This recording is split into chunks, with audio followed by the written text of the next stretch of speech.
শুরু থেকে বিজেপি সরকারের প্রতিশ্রুতি ভঙ্গ। প্রথমে আসি লক্ষ্মীর ভান্ডার।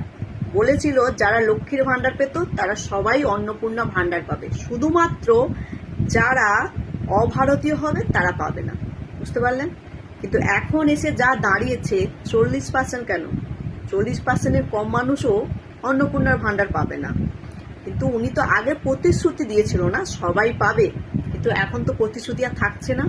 দ্বিতীয়ত আসি, অগ্নিমিত্রা ম্যাডাম বলেছিল ফর্মটা এত সহজ করা হবে যে কোনো সাধারণ মানুষের ক্ষেত্রে ফর্ম ফিল আপটা করাটা খুবই সহজ হয়ে যাবে।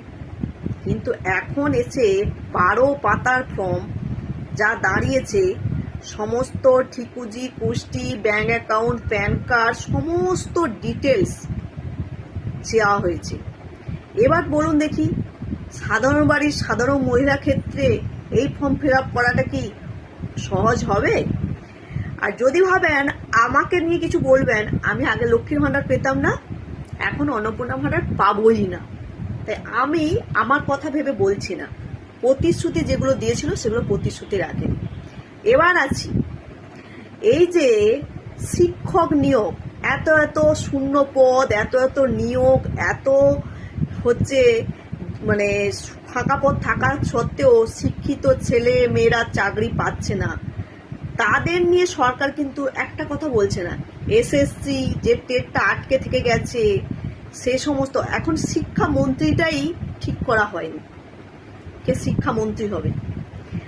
অথচ সরকার গরু মোষ ছাগল নিয়ে পড়ে আছে। এবং হকার উচ্ছেদ, ভোটের আগে হকারদেরকে যদি উচ্ছেদ করে দিত ঝামেলা মিটে যেত।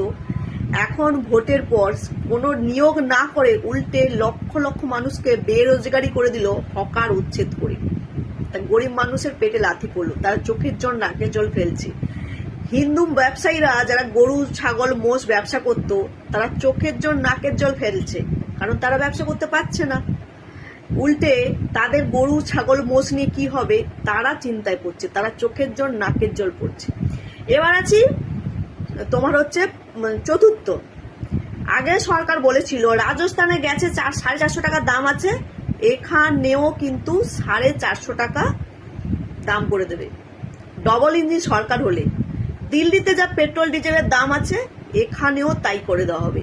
কিন্তু দিল্লিতে এই মুহূর্তে পেট্রোল দাম যদি 99 টাকা থাকে, সেখানে এখানে এসে দাঁড়িয়ে যায় কিন্তু 113 টাকা। এবং ভোটের রেজাল্ট বেরোনোর পর 3বার না 4বার শুধু পেট্রোলের দাম বেড়েছে, পেট্রোল ডিজেলের দাম বেড়েছে।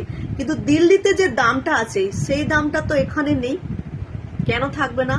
আপনারা তো প্রতিশ্রুতি দিয়েছিলেন ওখানে যা দাম হবে, ডবল ইঞ্জিন সরকার যা দাম করবে এখানেও তাই হবে। এখানে তো ডবল ইঞ্জিন সরকার। আপনারা ভোটের আগে যা প্রতিশ্রুতি দিয়েছিলেন, কিন্তু এখন সেই প্রতিশ্রুতির সাথে কোনো মিল নেই। এইটাই আমার জিজ্ঞাসা।